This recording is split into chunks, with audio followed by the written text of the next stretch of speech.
한 주간 지역의 주요 뉴스를 정리해 전하는 토요일 뉴스 브리핑, 뉴스토핑 순서입니다. 이번 주 지역에서 관심을 모은 뉴스를 김예은 앵커가 정리했습니다.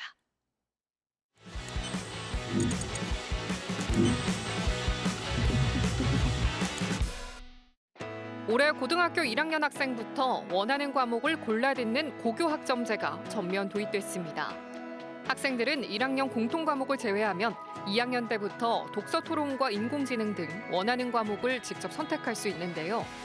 3년 동안 모두 192학점을 이수해야 하고 낙제하면 졸업이 불가능한데 대학 입시에서는 어떤 과목을 이수했는지가 큰 영향을 미칠 것으로 예상됩니다.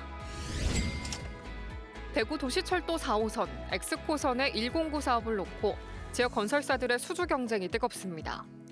엑스코선 109는 수성구 범어동에서 동구 신암동까지 3.34km를 잇는 구간으로 철도 상판 슬림화 기술과 가로수 경관 훼손 최소화 여부가 중요한 평가 기준으로 제시됐는데요. 입찰에는 HS화성, 서한, 그리고 태왕 ENC가 합류한 지능기업 컨소시엄이 참여했는데 결과는 이달 25일 나올 전망입니다.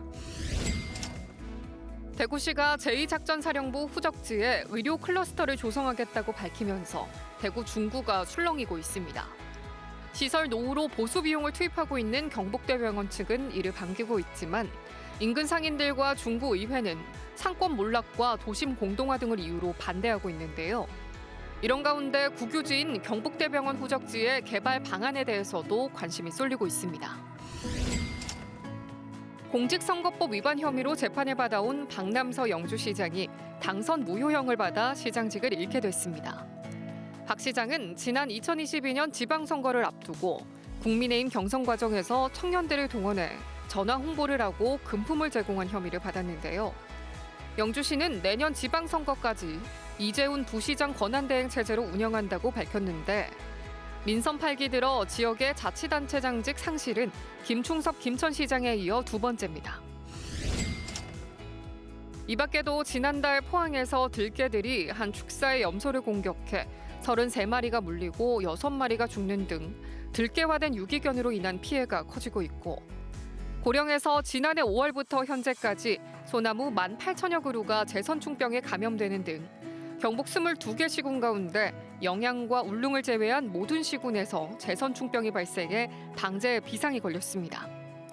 조기 대선 출마 의지를 밝힌 안철수 국민의힘 의원이 지난 12일 대구를 찾아 코로나19 당시 의료봉사를 벌였던 동산병원을 방문하고 청년 대상 특강을 하는 등 민생 탐방 행보에 나섰습니다. 지금까지 뉴스토핑이었습니다.